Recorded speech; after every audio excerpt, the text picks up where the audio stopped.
The chair was stiff. Vinyl. Beige. The kind of beige that hospitals and halfway places love. Neutral, forgettable, designed to disappear. I sat quietly, back straight, legs crossed at the ankle just like my mother taught me. Across from me, my son Jeremy stood with his arms folded, his smile tight, polite, and full of rehearsed empathy. He glanced toward the intake nurse, then back at me. "It's just until we sort everything out," he said. "You need rest, Mom. Real rest." I said nothing. "It's not forever," he added. "They said the rooms are nice. There's a garden. You love gardens." Still, I said nothing. The nurse, young, perfunctory, flipped through a clipboard. "You're in room 118, Miss Carson. You'll have a roommate. Meals are scheduled, but snacks are available on request. Visiting hours end at 7. Any allergies?" "Allergic to abandonment," I almost said. Instead, I gave her a faint smile and shook my head. Jeremy leaned down and kissed the top of my head. His cologne lingered after he pulled away. The same scent he wore in high school, back when he still brought me Mother's Day cards and asked for help with college essays. Back before he married Naomi. "You'll be okay here," he said. I nodded. He stepped back. "We'll come visit soon. I promise." The nurse took over from there. The wheels of the intake cart squeaked softly as she led me down the hallway. Room 118 was halfway down a corridor of identical doors. As we passed open rooms, I caught glimpses of pastel curtains, TV sets playing muted reruns, and women who sat staring at nothing. The room smelled faintly of antiseptic and peach air freshener. My half was already made up, a twin bed with a quilt that didn't match the curtains, and a laminated schedule clipped to the wall. My roommate was asleep, or pretending to be, facing the wall with headphones in and a paperback resting on her chest. "This is you," the nurse chirped. I nodded again. She lingered for a second, maybe expecting me to cry, panic, ask questions. I did none of those things. Eventually, she left. The door clicked shut. I sat on the bed. It didn't sag under my weight. Too firm. Too uniform.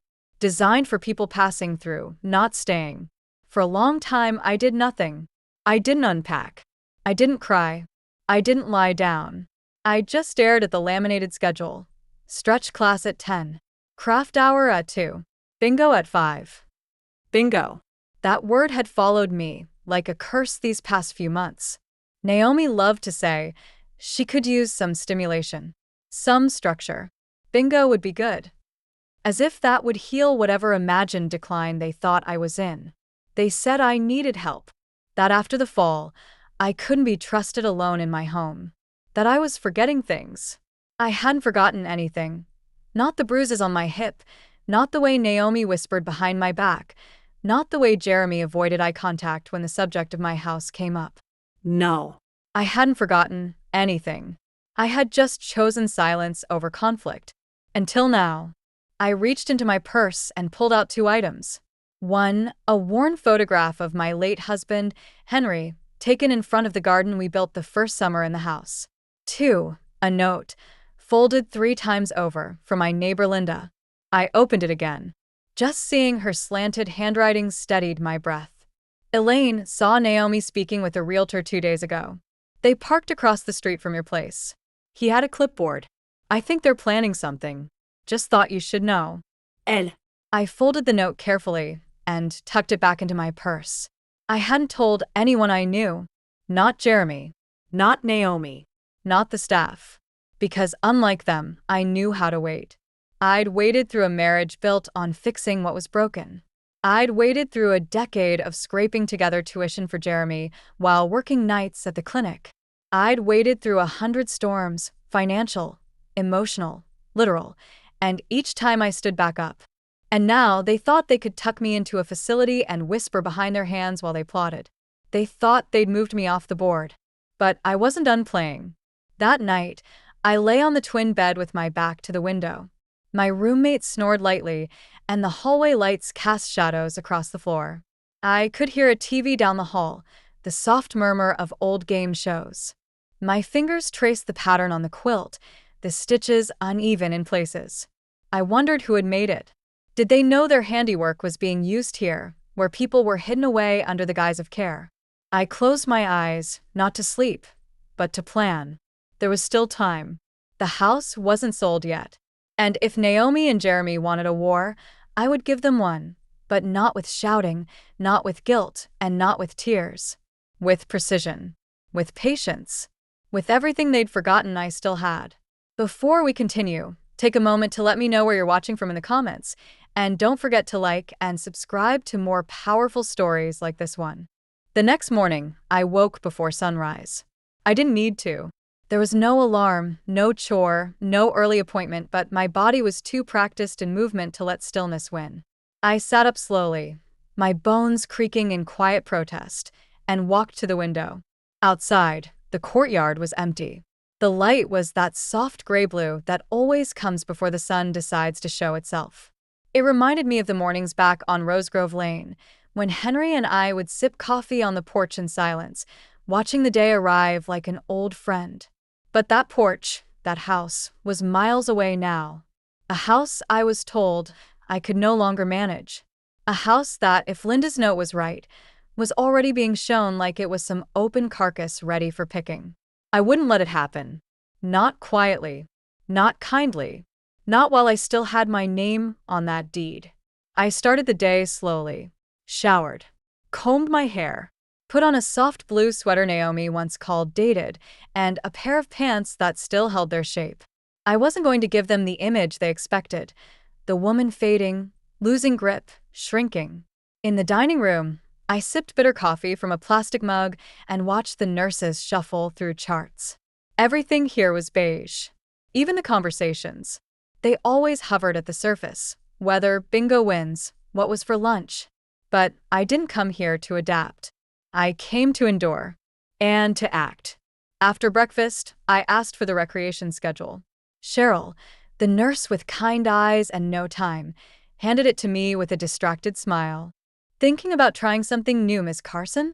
I nodded, feigning brightness. Yes. I thought I might sign up for the internet access class. I haven't checked my email in a while. That was a lie. I knew my login. I checked it weekly on my phone at home. But here, I needed access to something bigger.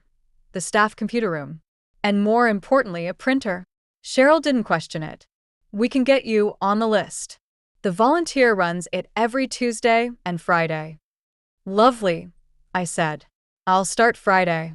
I spent the rest of that morning pretending to read by the garden windows.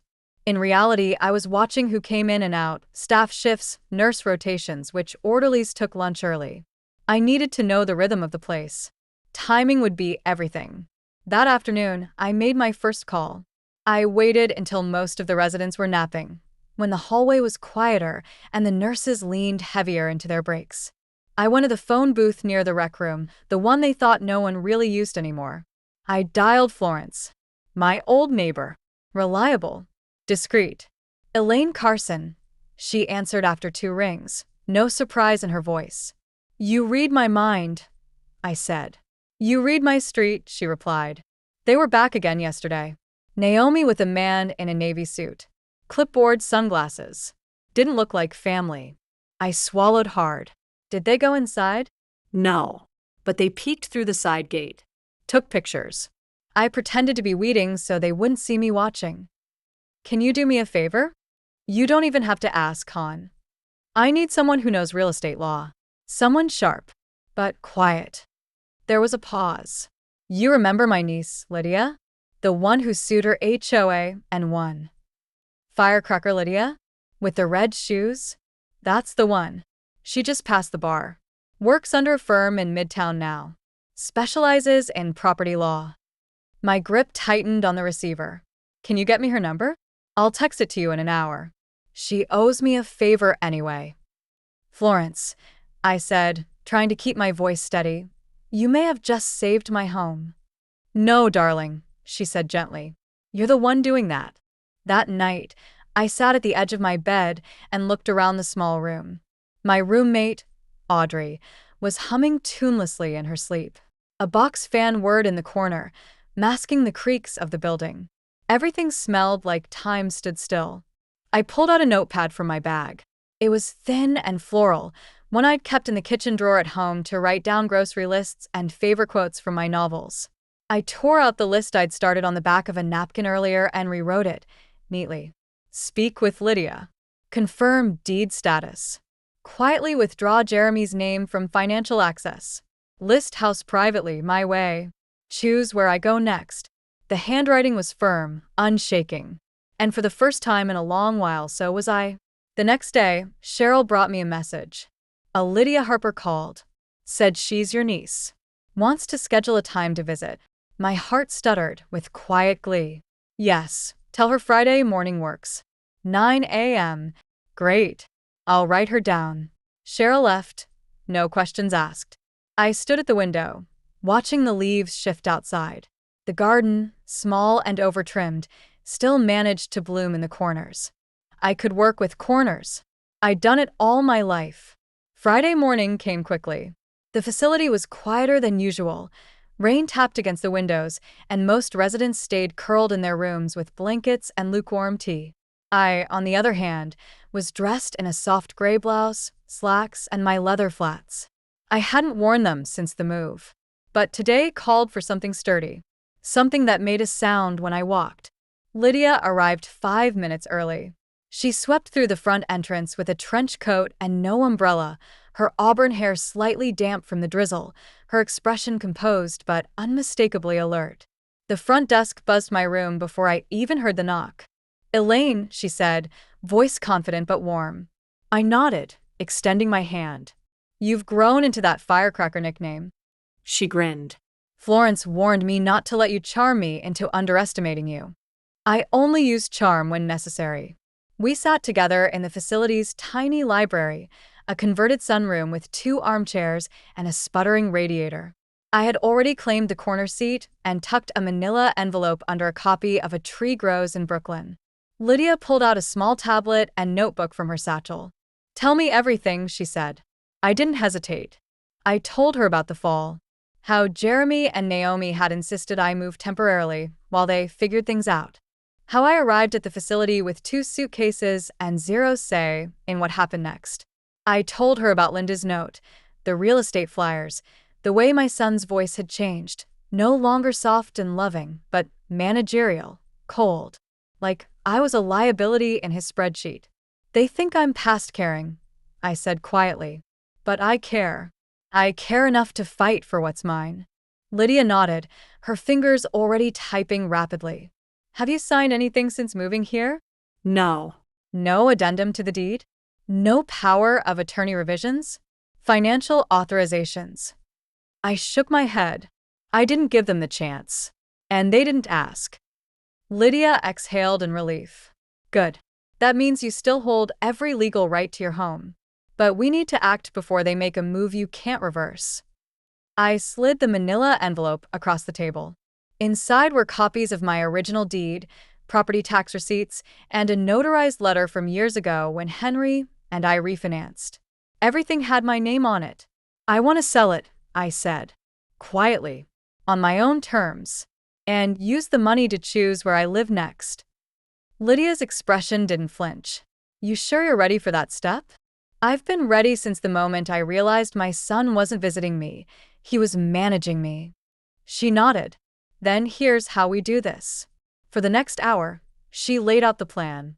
We'd file a statement of intent to sell through a private legal intermediary, keeping my identity off the open listing.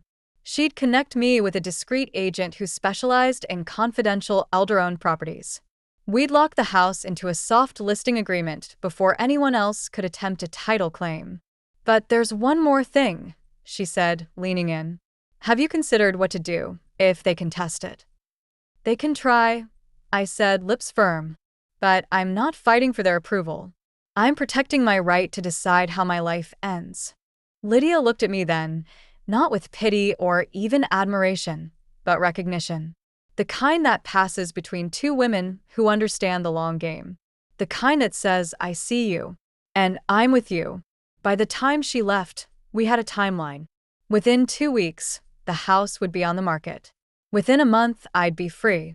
That evening, I skipped the recreation hall and sat at the window instead, notebook open in my lap. The rain had stopped, but the wind had picked up, scattering leaves across the courtyard path. Audrey, my roommate, looked over from her side of the room. She hadn't said more than 3 words to me since I moved in. "You're not like the others," she said. I glanced at her. "What do you mean?" "You're not waiting." I paused. "What are the others waiting for?" "To be remembered," she said simply. "You're already planning what comes after." It hit harder than I expected. She was right. I was done waiting to be remembered. I was writing myself back in. The next day, Jeremy called. I let it go to voicemail. The message was short, clipped. "Hey Mom, just checking in. Naomi mentioned she saw a for sale sign pop up on your street? That can't be right, right? Give me a call." I didn't call. I forwarded the message to Lydia. She responded within an hour. "He's sweating." "Good. We're on schedule." I didn't smile, exactly. But something shifted in my chest, like exhaling after holding your breath for far too long. Sunday passed without incident. I went to bingo night and won a lavender-scented candle. Audrey clapped. I thanked her. We didn't need words to understand the moment. Women like us had spent our lives translating silence. By Monday, Lydia texted me with news. Offer came in. Discreet buyer. Over asking. Shall we proceed? I stared at the message for a long time. Then I typed 3 words. Let's do it. The offer went through on Wednesday. By Thursday morning, Lydia had everything prepared. The buyer, a private equity retiree who wanted to preserve the house's historic character, agreed to all terms without hesitation. No contingencies. No delays. Some people just know what something is worth, Lydia said on our call. They don't need to repurpose it to justify the purchase. That line sat with me all afternoon. I spent the next day filling out transfer documents at the library across from the facility. Valerie, the agent Lydia connected me with, sitting quietly beside me, clipboard in hand. "We'll set the final signing for Monday," she said, her voice low and steady. "I'll have the proceeds wired into the account you created last week. Everything's locked down. Jeremy has no legal access." "Good," I said. He made decisions without asking. I'll return the favor.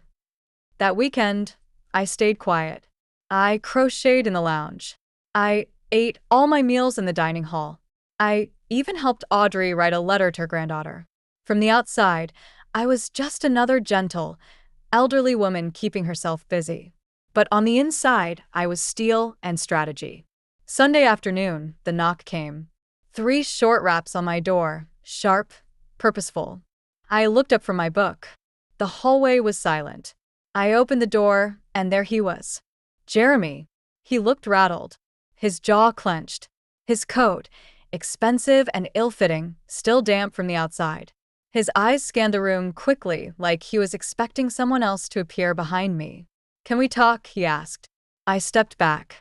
"You came unannounced. I figured I'd save us both the phone tag." I didn't answer. I just walked back to the small table near the window and gestured toward the other chair. He sat, but not like a guest, like a man trying to reclaim authority. "I saw the listing," he said after a pause. "The Elmwood house. It's under contract." I said nothing. He leaned forward. "You were supposed to talk to me first." We agreed. "No," I interrupted. "You decided. You made plans. You moved me out. You smiled and handed me a laminated schedule and said, 'There's bingo on Thursdays.' That's not agreement. That's eviction wrapped in flowers." He winced. "It wasn't like that, wasn't it?" He looked down, rubbed his forehead. "Naomi and I, we were trying to find a way to make things work for everyone." I tilted my head. "You mean make things easier for yourselves? You didn't ask what I wanted, Jeremy. You assumed my silence meant permission." He didn't respond. I stood and walked to my dresser. From the top drawer, I pulled out a folder and placed it on the table between us. The paperwork was visible, notarized copies, wiring details, signatures. The final pieces of a life I had built, now under my name again, exclusively. "You don't own this," I said, tapping the folder. "Not legally, not emotionally, and definitely not morally." "I just thought," he began, voice softer now. You're alone, Mom. I thought the house was too much. I thought maybe it would help if you had less to manage. I narrowed my gaze. No. You thought I had become small enough to forget, To fold into the background. to surrender. And you were wrong. The silence between us stretched. Not uncomfortable, just final. Jeremy looked around the room, at the beige walls, the cracked tile, the weak light filtering through the blinds. This place, he said. It's not you. Exactly, I replied. That's why I'm leaving. His eyes snapped back to me. What? I smiled calmly. I've accepted a deposit on a beachfront apartment. 2 bedrooms. Top floor. Ocean view. I move in 2 weeks. He blinked. Beachfront. I nodded. With my own key. My own terms. No more caretakers who don't ask what I need. No more dinners where my name is spoken in past tense. Jeremy slumped slightly in the chair. He looked tired, maybe for the first time. What happens now? He asked. Do you cut me off? I folded my hands in my lap. That's not what this is about. But I will no longer be someone you manage. If you want a relationship with me, it'll be earned. With honesty. With respect. He looked down again, swallowing hard. When he stood, he didn't hug me. He just nodded. I should go. I didn't stop him. At the door, he hesitated. Does Naomi know? No, I said. And if she calls, I won't be answering. He looked as if he wanted to say something more, apologize perhaps, but the words wouldn't come. Or maybe he knew they wouldn't be enough anymore. The door clicked shut behind him. I exhaled. Not from sadness, not from rage. From relief. From release. From reclaiming. That night, I lay in bed and stared at the ceiling, the same cracked panel I had studied every night for the past month. It looked different now, not because it had changed, but because I had. I didn't tell anyone I was leaving, not the nurses, not the residents, not even Audrey. Not yet. Not because I didn't care, but because I wanted to keep something for myself. After a lifetime of giving and explaining and defending my every move, this final act was mine alone. Valerie finalized everything on Monday. She met me at the library across the street from the facility, just as she had before. She brought with her a thin folder, one final signature page, and a bottle of sparkling cider. You've officially sold the Elmwood house, she said, sliding the document across the table. Congratulations, Elaine. You did it. I stared at the page. My hand hovered over the signature line, not from hesitation, but from reverence. This paper represented more than just property. It was autonomy sewn into fine print. With a deep breath, I signed. The pen didn't wobble. The ink didn't smudge. Valerie popped the cap off the cider and poured it into 2 plastic cups she'd brought in her bag. To new chapters, she said. I smiled, lifted my cup, and replied, to finishing on my own terms.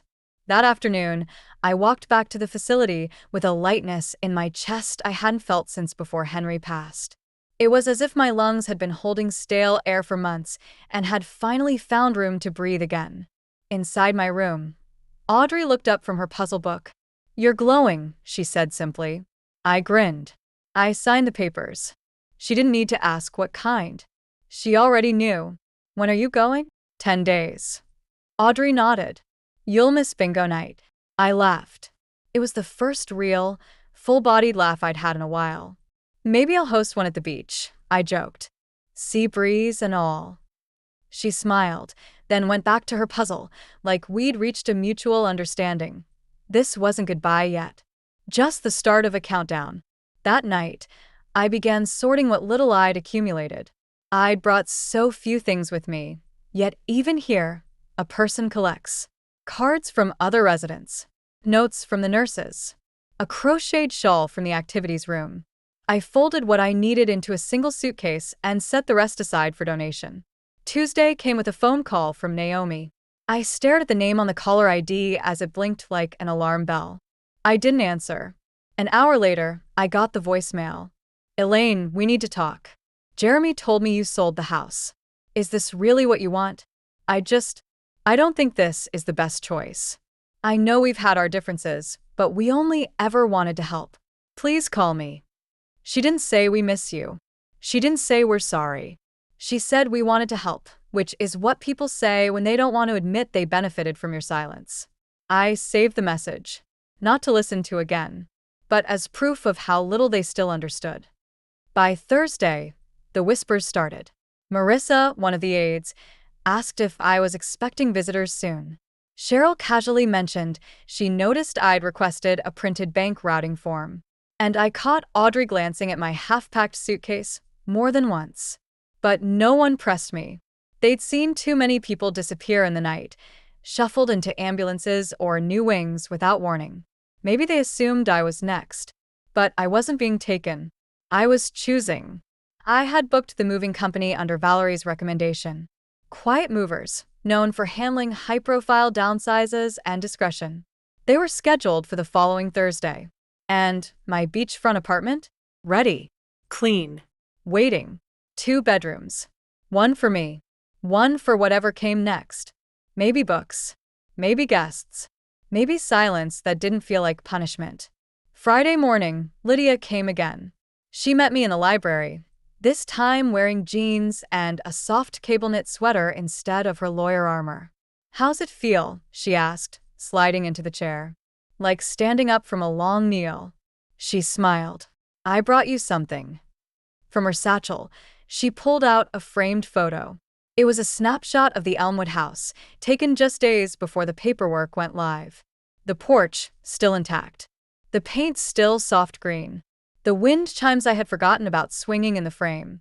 "I thought you might want to take it with you," she said. "But not as a weight. As a badge." I ran my fingers along the glass. "Thank you," I said. "For what?" "For treating me like I still mattered." She shrugged. "You never stopped. They just forgot." That night, I sat with Audrey on the bench in the courtyard. The wind was cool, but gentle. The sky, soft and wide. I had a blanket across my lap, the framed photo on the bench beside me. "You ever think about what you'd do if you could go back 20 years? She asked suddenly. I looked up at the stars. "Sometimes," I said. "But lately, I think more about what I can do with the next 20. She gave a dry chuckle. "Ambitious." "No," I replied. "Necessary." She turned to me. "You're going to make it, aren't you?" "I already have."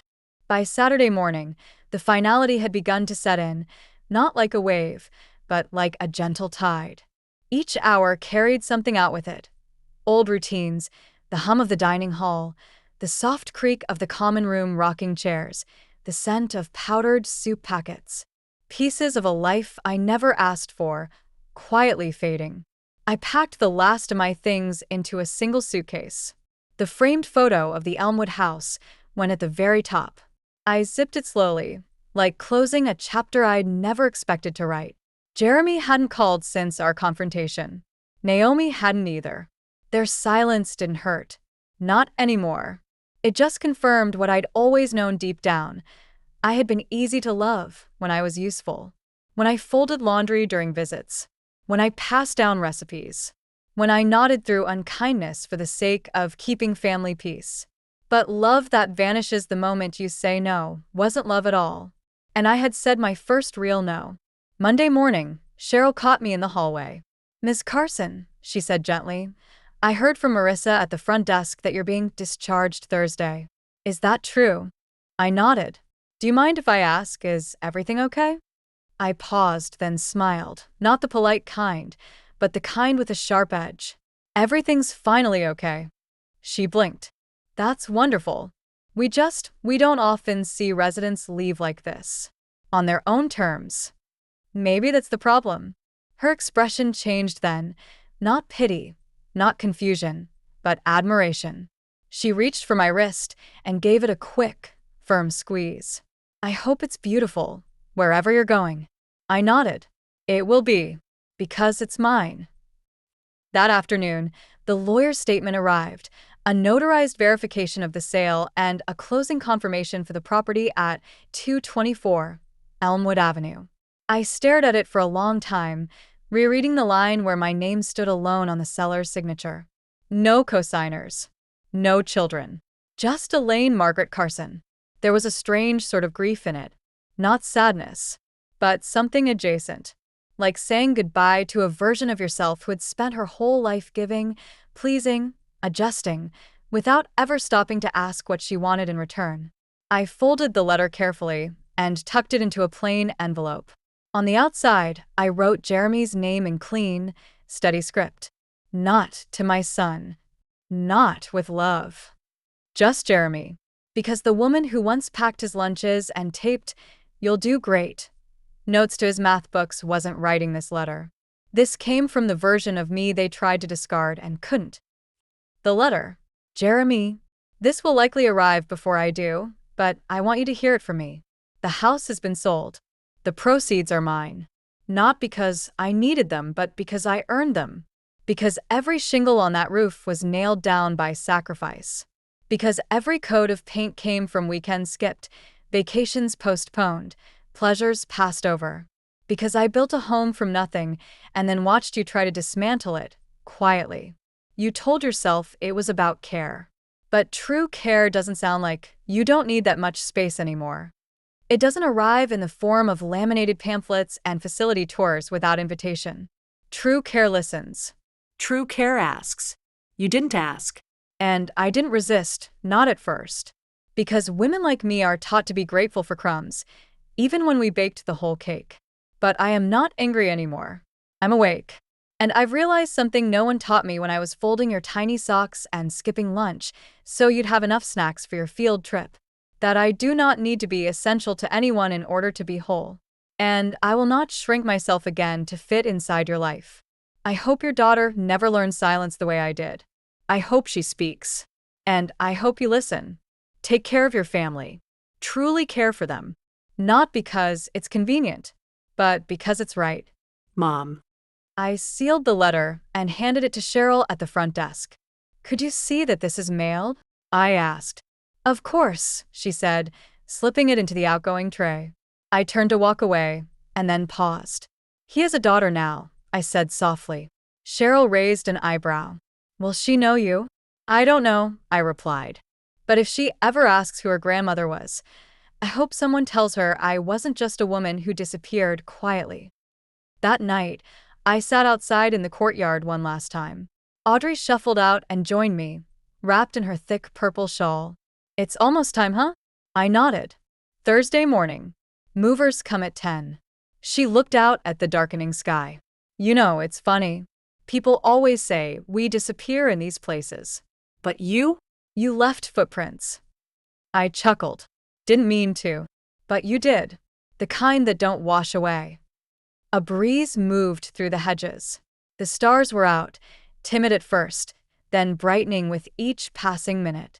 Audrey turned toward me and whispered, "Promise me one thing." Anything. Don't let the peace make you forget how hard you fought for it. I squeezed her hand. I won't, I said. It'll be carved into every sunrise I wake up to. The morning of the move arrived, without ceremony. No farewell party. No speech from the staff. No overly sentimental goodbyes. Just the way I wanted it.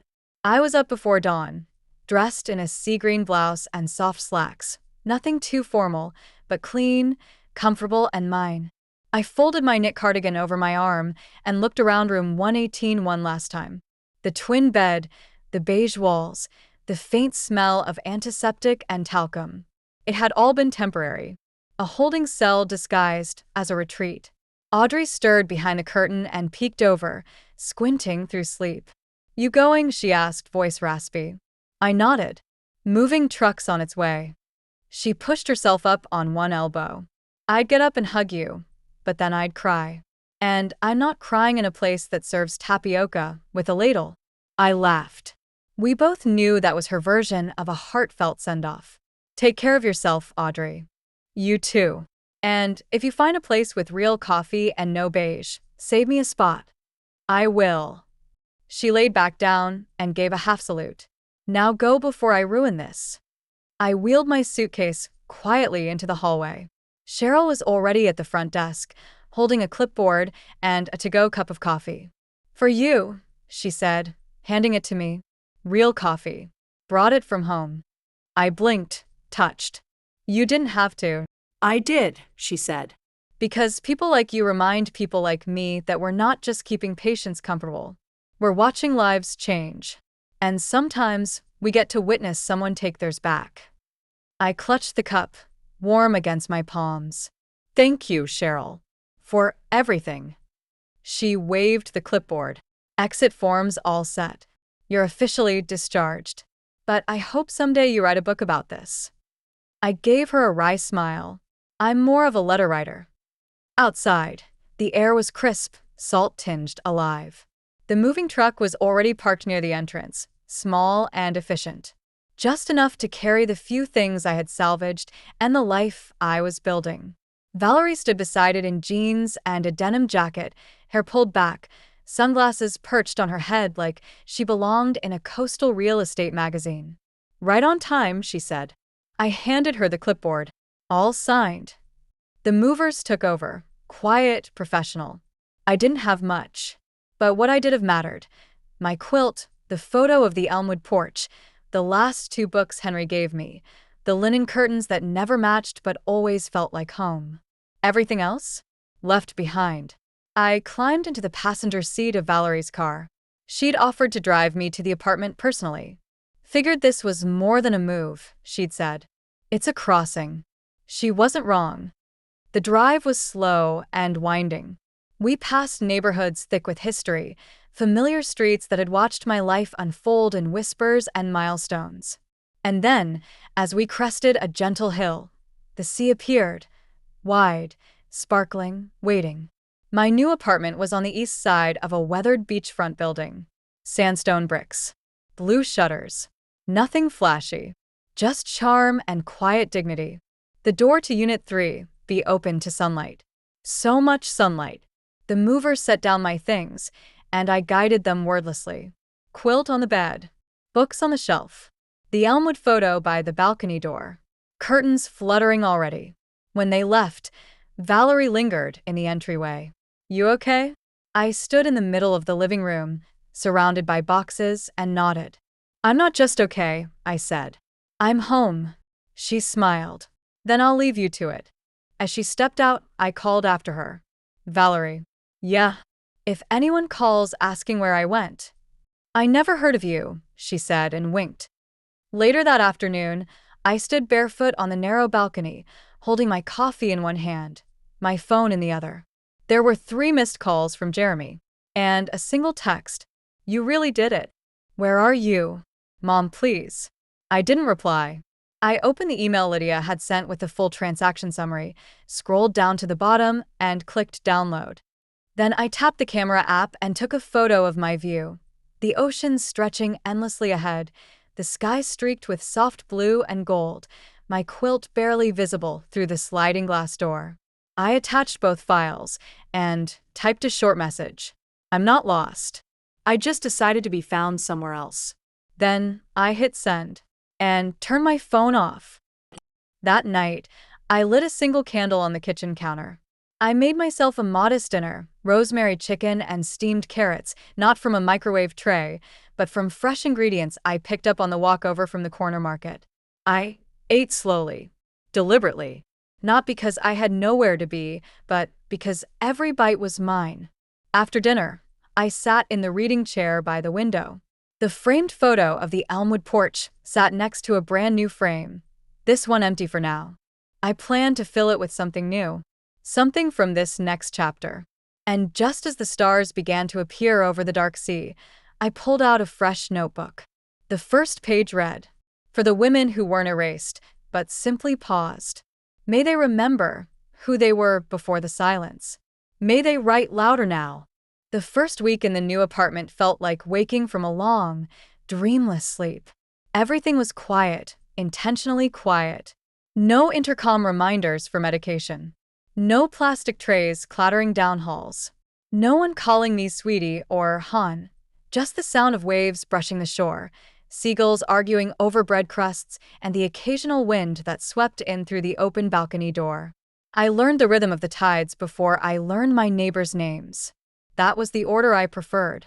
On Tuesday, I bought fresh lilies and placed them in a chipped glass vase I found at a thrift shop downtown. On Wednesday, I strung up a line of photos in the kitchen, not just of Jeremy when he was young, but of me, in college, laughing beside Henry, planting flowers on the Elmwood porch, holding up a pie in an apron streaked with flour. I wanted my walls to remember me before motherhood stretched me into a shape that only fit service. By Friday, I had unpacked everything except one thing: the last letter. Jeremy's handwriting on the envelope was unmistakable, sincere, Careful. like he'd rewritten it twice before mailing. It had arrived on Wednesday, postmarked 2 days after I moved. I hadn't opened it yet. I had left it on the kitchen counter, beside my tea tin and the framed contract Lydia gave me. It sat there, patient and unopened, as if waiting for me to decide what parts of my past I wanted to let back in. On Saturday morning, I finally opened it. The letter was short, less than a page, but there was no space between the words. Each line was crowded, anxious. Honest, Mom. You were right. I didn't realize what I was doing until it was too late to undo it. I thought helping meant taking over. I thought if I could handle things for you, I was being a good son. But I see now that it was never about what you could handle. It was about what I was trying to avoid: your strength, your control, your ability to say no. That scared me, because I'm not sure I ever lived up to the man you raised me to be. Naomi didn't understand, but that's not her fault. I should have stopped her. I should have defended you when you brought the scrapbook to her birthday dinner. I should have remembered how many birthdays you made magical for me, even when we had nothing. I see it now. I see you. I'm not asking for forgiveness. Not yet. I'm asking for a second chance. If not as your son, then just as someone who wants to know you again. I miss you, Jeremy. I read it twice, then a third time. Then I folded it neatly and placed it in the same drawer where I kept my deed, my banking records, and my new lease agreement, under things I controlled, but above anything I considered sacred. Because maybe that's what it was now. Not a request. A record of something trying to heal. That night, I sat on the balcony, sipping tea and watching the lights flicker in the distance. The tide was higher than usual, the wind sharp but clean. I had a shawl wrapped around my shoulders, the one Audrey gave me just before I left. Every queen needs armor, she had said. A soft buzz from inside pulled my attention. My phone lit up. A new message from an unfamiliar number. Hi. My name is Mara. I think you knew my grandmother, Florence? She passed your number to my mom before she died last year. I just moved into a place near yours and would love to meet you. She said you were someone worth knowing. I stared at the message, stunned for a moment. Florence. Of course. Still passing down kindness, even from beyond. I replied. I'd love that. Thursday? I make cinnamon rolls. They're not fancy, but they're honest. Mara replied instantly. Thursday it is. I'll bring tea. The next morning, I dug out Henry's old recipe card from my keepsake box. The edges were browned with age, and the cursive bled into the paper from decades of use. I hadn't made the rolls in over 10 years, but my hands remembered. And as the dough rose in the quiet sunlit kitchen, I realized this wasn't about nostalgia. It wasn't about proving anything. It was about showing up. Fully. In my own name. In my own space. With both hands open. And if Jeremy ever showed up at my door, he wouldn't find the mother he once tried to shelve behind laminated brochures and gentle euphemisms. He'd find a woman. Still standing. Still sharp. Still hers. I looked out at the sea, the waves rolling in steady and endless, and thought, let them come. I am ready. It was a Thursday morning when I opened the door and found Jeremy standing there. No call ahead. No text. Just the sound of 3 gentle knocks, followed by silence. The same silence that used to weigh between us when we sat at opposite ends of my old dining table. Me trying to reach across years of growing distance, him too distracted to notice. But this time, he wasn't distracted. He was holding nothing. No clipboard. No excuses. No Naomi. Just himself. He looked older. Not in the way years make you older, but in the way shame does. His posture was careful. His eyes stayed low. And though he wore the same tailored coat he always did when he wanted to feel in control, it looked like it didn't quite fit anymore. I stood in the doorway, one hand resting against the frame, the ocean breeze curling around us like a third party in the conversation. "Hi, Mom," he said softly. "Jeremy."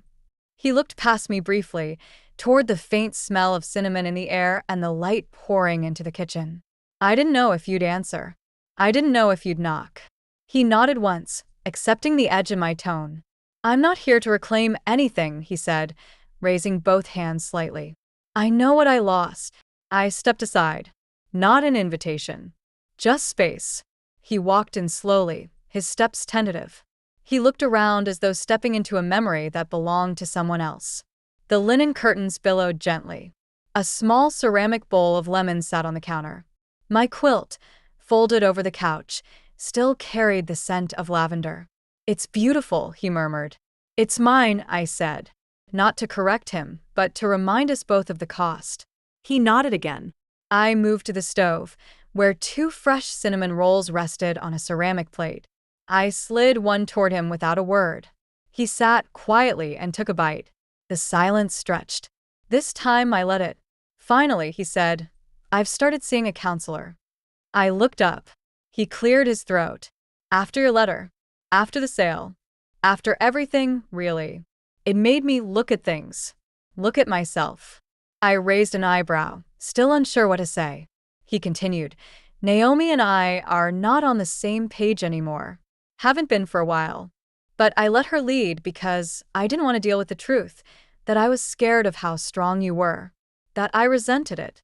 He looked up at me, finally, his eyes clear. "You were always powerful, Mom. And I thought if I could manage you, it would make me feel like I was finally the adult in the room. But all I did was erase you. The worst part is that I didn't even realize it until you were gone."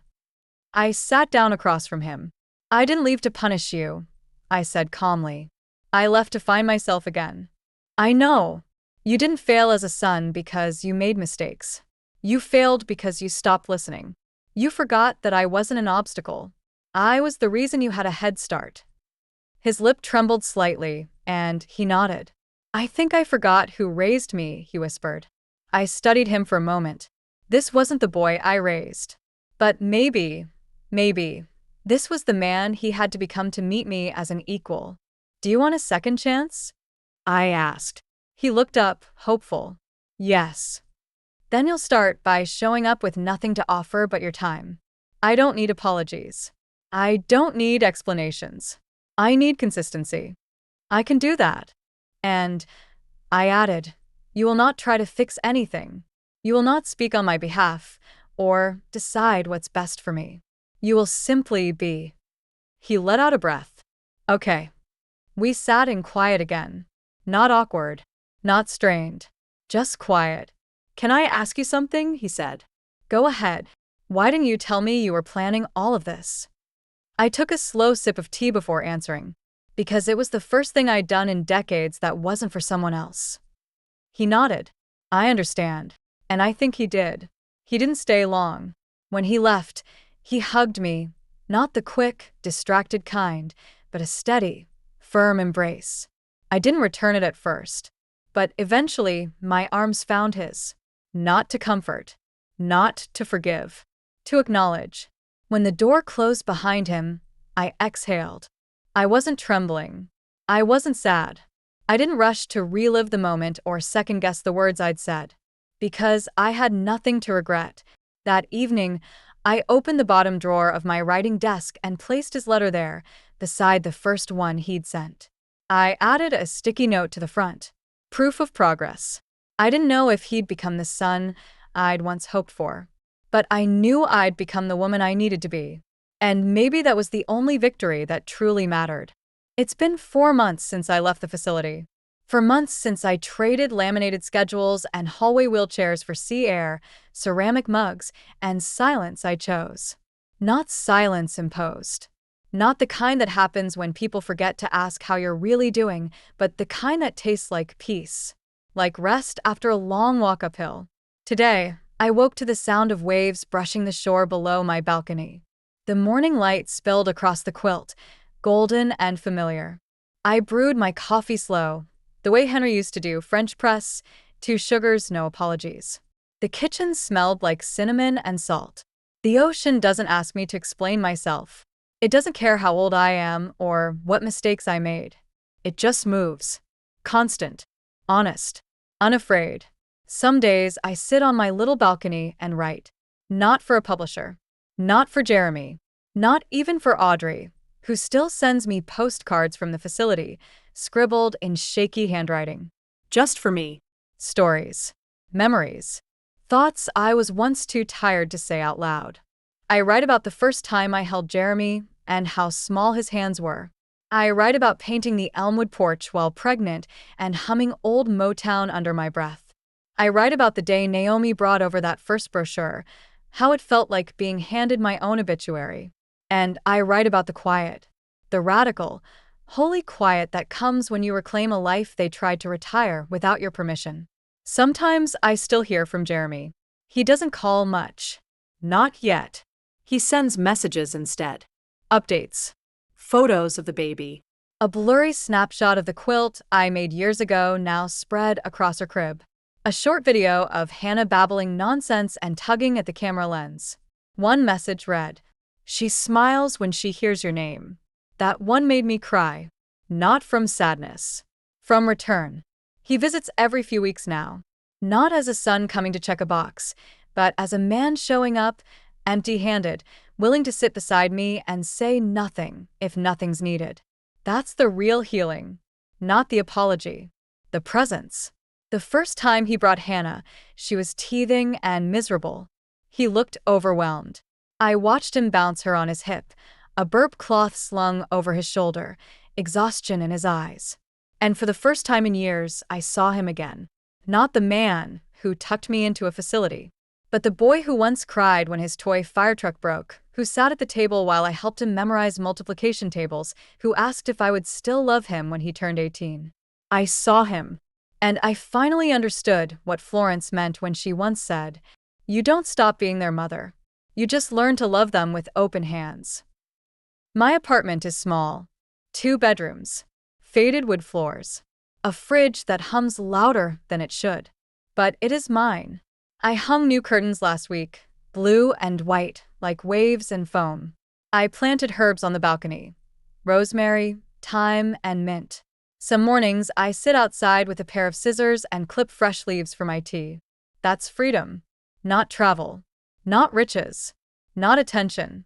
Just the right to wake up and decide what you'll reach for next. Yesterday, I met a woman named Donna in the grocery store. She was standing in front of the produce display, confused about the difference between shallots and red onions. We laughed. We talked. We walked home together, arms full of lemons and possibilities. She's coming over next week for dinner. I'll make roast chicken and ask her how she ended up here, too. Because I know now, I'm not the only one. There are so many women like me. Women who were put into rooms they didn't choose, whose voices were measured by their usefulness, whose names were spoken only in the past tense. Women who gave and were told that grace meant silence. But I'm not quiet anymore. And neither are they. A few nights ago, I sat on the floor and opened a small box labeled Keep. Inside were old photos. Henry's watch. A faded birthday card from Jeremy that said, "To the best mom in the world." And a note from Audrey, written on the back of a cafeteria menu. Don't let them reduce you. Don't let peace make you small. Wear your freedom like perfume. I laughed. I cried. I put it in a new frame. It now sits on my bedside table, next to the empty one I once reserved for something I hadn't yet discovered. I've filled it now with a picture of me, just me, standing on the beach in my blue cardigan, holding a mug of tea and smiling at the sea like I belong to it. Because I do. Because I stayed soft, but I didn't stay silent. Because I lost everything they said I needed and found everything they never thought I'd want. And if anyone asks what happened to Elaine Carson, I'll tell them this. I remembered who I was before the world started explaining me away. And I never let anyone else finish my story. Not this time. If this story moved you, don't forget to like, share, and subscribe. And tell us in the comments, have you ever had to reclaim your voice after being silenced? Your story matters here.